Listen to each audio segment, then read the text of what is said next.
Yes, we are.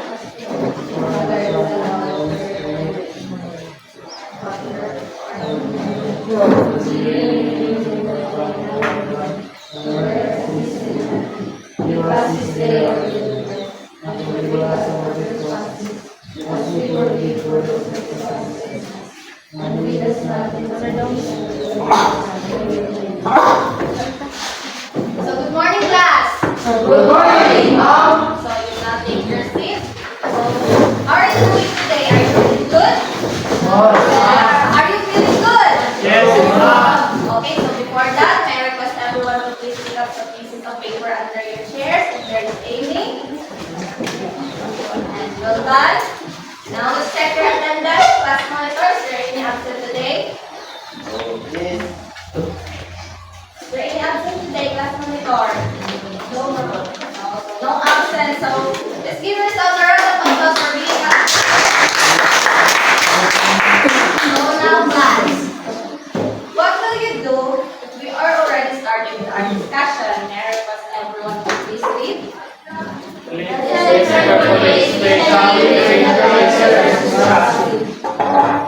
Do not answer ignorance. Raise your hand if you want to answer. Participate in class discussion and group activities. Avoid using cell phones. Respect one another. So can I expect all of that from you, class? Yes, ma'am. Okay, so last meeting, we have discussed about the canopy. So to prove that you really understood the topic, we will have an activity. So this activity is called Forget Me Not. So this activity will also serve as your short review. So this will be done by group. So I will group you into 3 groups. So here are the members of each group. So for group 1, we have Bardinas, Labadan, Villatoris, Tuban, Dennis Kennedy, Rabacal, Doblero, Argos, Mateo, and Pacolet.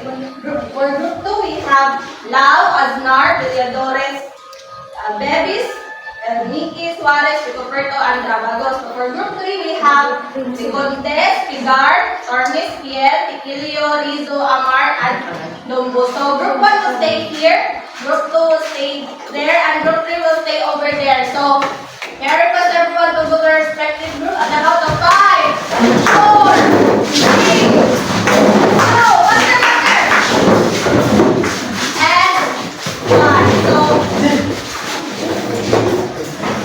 So I have here the possible answers for those 5 questions that I'm going to touch on the screen. So for group 1,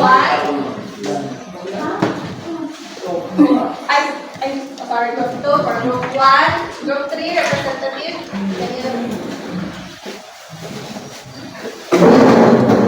Okay, so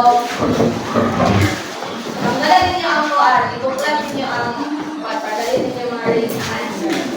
So, if you think that it's the answer to the question, you'll just go into greatness at the count of when I say raise your answer, you'll go into greatness. So, are you ready, class? Yes. Are you ready, class? Yes, ma'am. Okay, so question number 1 goes like this. It holds the spread and garnish. Again, it holds the spread and garnish. So, at the count of 5, 4, 3, 2, 1, raise your answer. So the answer is the base. Who got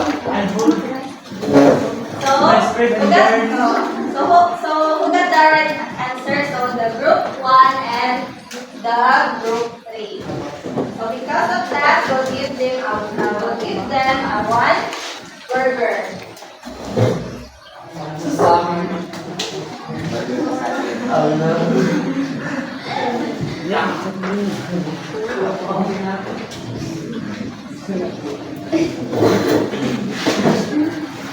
Okay, for question number 2. It is placed on top of the base so the garnish sticks to it without falling off. Again, it is placed on top of the base so the garnish sticks to it without falling off. So, the count of 5, 4, 3, 2, 1. Raise your answer. Okay. Number 1 answer is bread. Number 2 is bread. Number 3 is the answer is bread. So, this is we'll give you okay.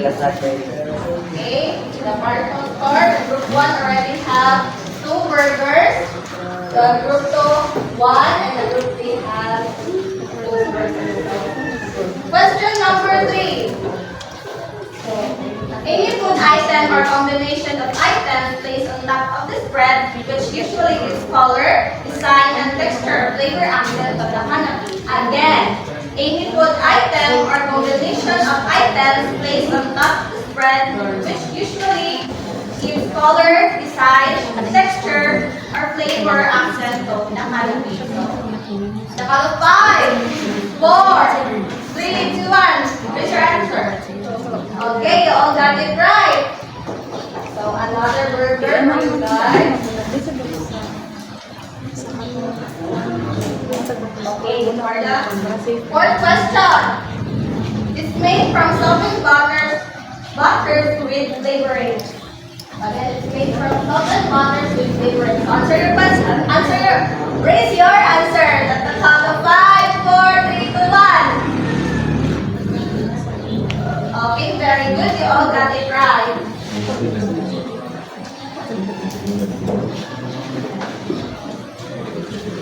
Okay, for the last question. So, it is made from finely chopped meat or fish that are spreadable. Again, it's made from finely chopped meat or fish that are spreadable. So, raise your answer. At the count of 5, 4, 3, 2, 1. Okay, very good. You all got it right. So for the partial scores, group 1 have 5 burgers, group 2 have 4, and the group 3 have 5. So, this is the round of applause. So, since we're already done with our topic review, let's now move on to our first activity, our second activity this morning. So this activity is called Fill Me Up. So the mechanics of this activity is that you're going to fill in the missing letters to form the word. So the first group to complete it will be the winners. Are you guys ready? Yeah. Are you guys ready? Yes. Okay.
one burger.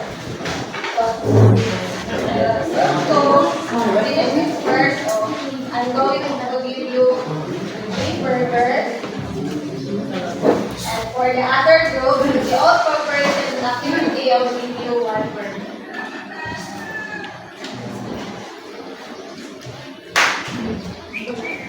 Now class, based from our activity, what do you think is our topic for today?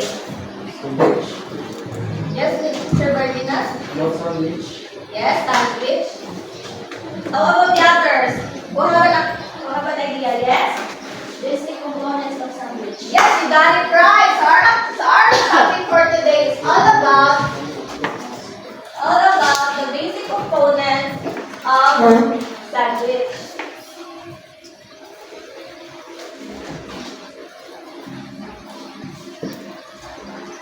So let's have our objective. May I request everyone to please read?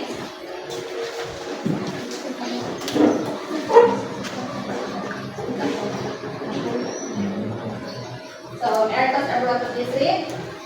After the lesson, the learner must be able to identify the 3 main components of sandwich, classify the types of sandwich, prepare sandwich using sanitary napkins, and read the importance of sandwich.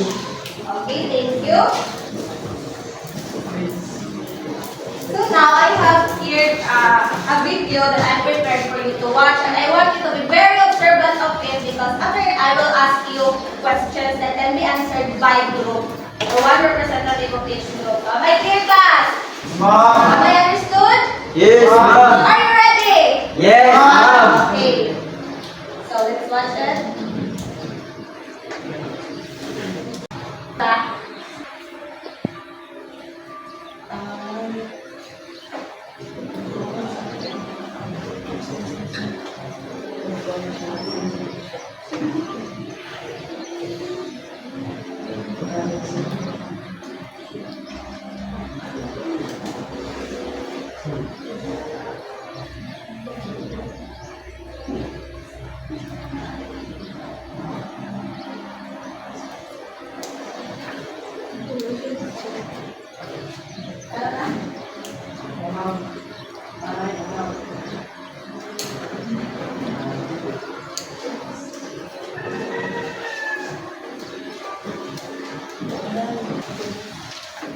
So since already watched the video, my question is, what was the video all about?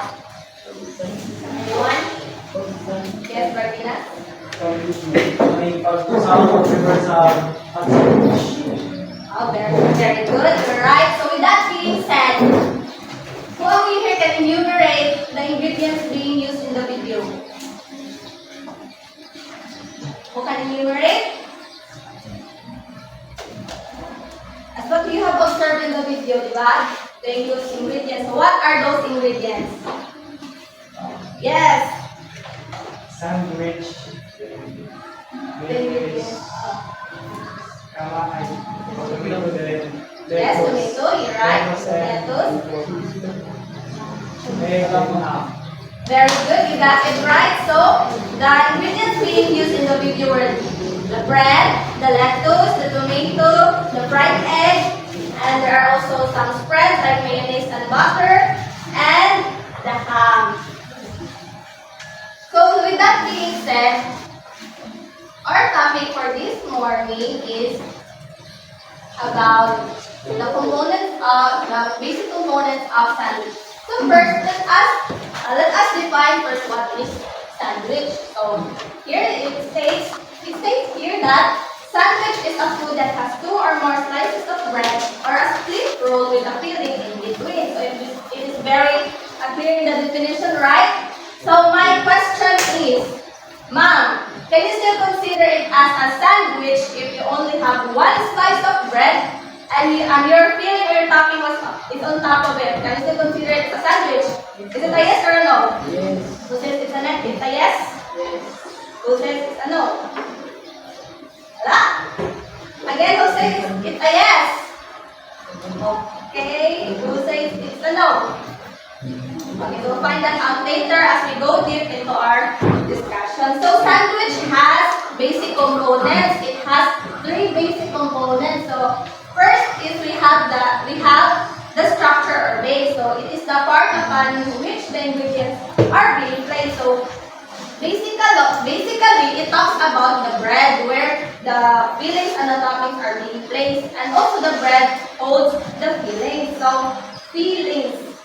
Next is the second one is the moistening agent. So this moistening agent is meant to bind the sandwich, providing an improvement of both flavor and texture. So the best example of this are the mayonnaise and the butter. So the third one or the last component of sandwich is the filling. So it consists of one or more ingredients that are stuck there or folded within. So example of these are the vegetables such as what Mickey said earlier, lettuce, tomato, and the like. Then we also have vegetables. Then we also have meat products, poultry products, sausage products, and cheese. So the filling also known as the heart of the sandwich because it serves as it provides flavors and body to the sandwich. That's why in making sandwich it is very important that you have filling that you put into it because it serves as the body to the sandwich. So did you get me, class? Am I understood? Okay, so since I already discussed to you the three components of sandwich, now we're going to have another activity. So later on, we will narrow this down. We'll narrow this down later after the activity. So this activity is called I Belong to You. So each group within the same group, I will give you your pictures, and you're going to paste it or delete it ninyo to the category where you think it belongs. Am I understood? Yes, ma'am. So you're going to paste it to the category where you think it belongs. So the group 1, you will paste your picture here. The group 2 here and the group 3 here. Same goes with the other items. Group 1, group 2, and group 3.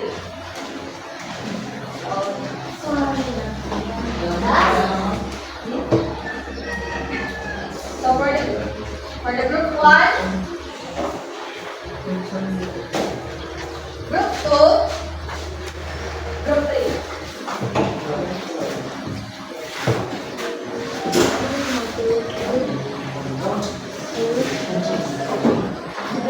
Magulang ko sa kuan. Are you guys ready? Group 3, you may come here in front so that your distance from the word will be the same with the other. Group 3, come here in front.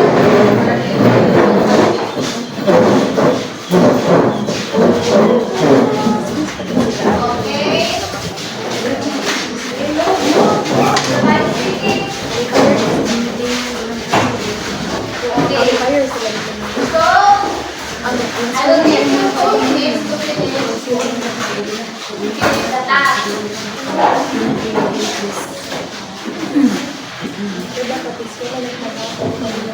Group 1, you will place the picture here, group 2 here, and group 3 here. Okay, am I clear? Okay, so I will give you 2 minutes to finish the task. Timer starts now.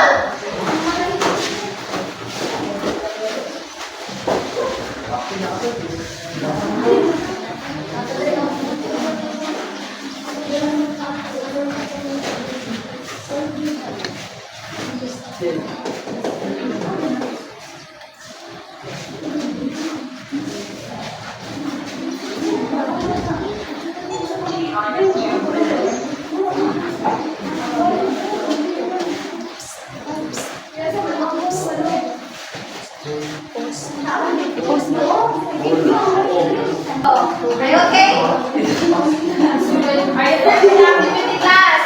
You two, take your seat. You two, take your seat.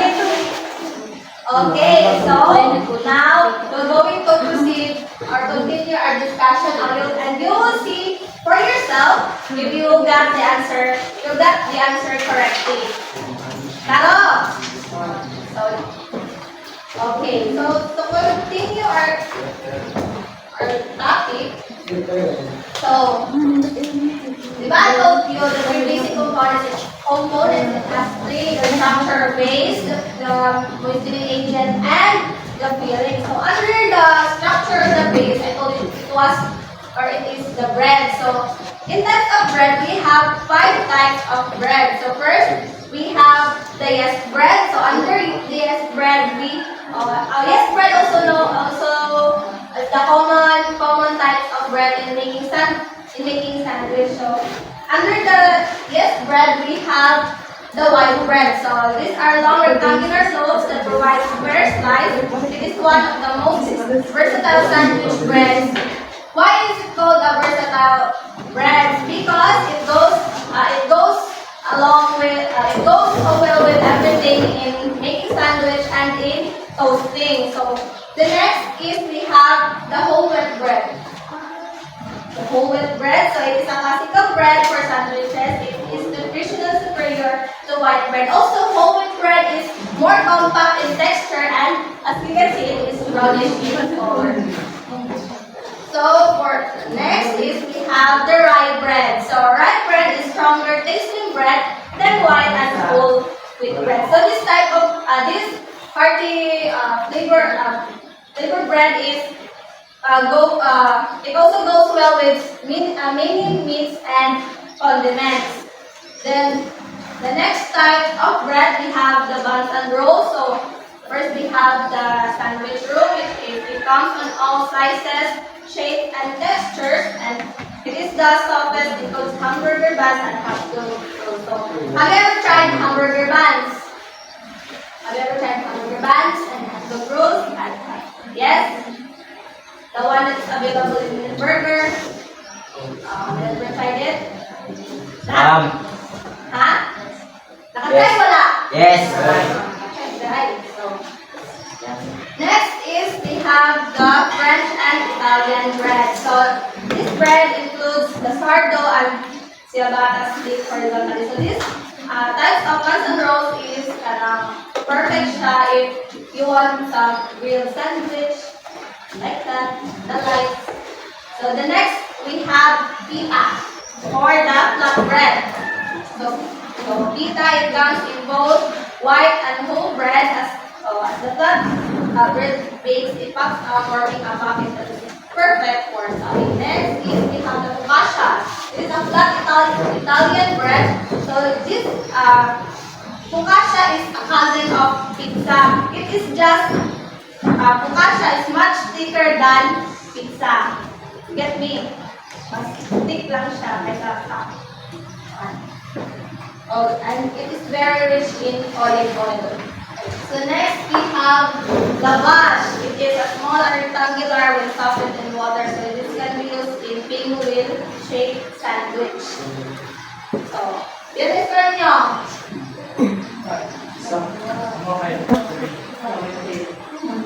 Okay, so next is the tortillas. So tortillas is an unleavened round cornmeal bread baked on a hot stone. So it is baked on a hot stone. So next type of bread we have the wraps. So actually there are 2 types of wraps, which is the tortillas, which I already showed to you the first one, the tortilla. So I just short it out. So we have the sandwich wrap. So it's either with or spinach flavor. So quick bread. These are the breads that are raised by chemical action of baking powder or baking soda. So biscuit. I bet you all try this one since you were young, yes, you were kids. Yes. So, tutubukin yung uniform mo na yung nakaon. So next, we have the last one under the equipment. Nasa ilabintayan, banana bread. So next is we have the moistening agent or the bread. So as what I said earlier, the best example for the moistening agents are the mayonnaise and the butter. So as you can see here in the picture, that's the butter, and the next one is the mayonnaise. So let's now move to fillings. So fillings have two types, which is the dry. The first one is the dry filling. So dry filling has include cheese, dry sausage, slice or cooked meat. So you can see here in the picture, the cheese, the dry sausage, and the slice or cooked meat. Now let's move to the other type of fillings, which is the moist fillings. This includes the salad dressing and mayonnaise. As you can see here in the picture, it's the salad dressing, and here the mayonnaise combined with some fruits. Okay, now let's move on to the down to one. What's coming to get here? Okay, so we don't have measurements here. This is considered as no point. Okay. So let's now move forward to the different types of sandwiches. So what do you think? How many types of sandwiches there?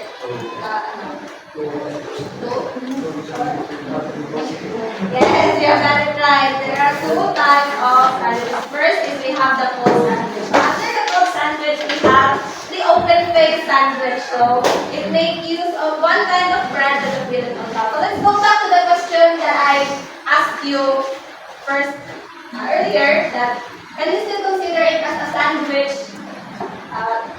even if you're just using one slice of bread and a filling on top? The answer of that is yes. So the best example of that is this open face sandwich. So as you can see in the picture, one slice of bread is being used and the fillings are not covered with other bread. So next we have the regular cold sandwich. So a plain made up of two slices of bread on which butter can readily spread. As you can see in the picture, two slices of bread are being used, and on the filling it has some ham, lettuce, some tomatoes, and spread by butter or mayonnaise. Next we have the pinwheel sandwich. So are you familiar with the wheel, right? Wheel? Yes. As you can see in the picture, it's like a wheel. Then there's a pin on top. The hold is together partition on the top. So are made of bread cut lengthwise about 3-inch in thick, thin crust and flattened by a rolling pin. Okay. Next we have the tea sandwich. So this type of sandwich are small fancy sandwiches made from light, delicate ingredients and bread that has been trimmed off crust, made ahead of time and frozen and later cut into fancy shapes. As you can see in the picture, these sandwiches are just bite size. Tea, remember the tea.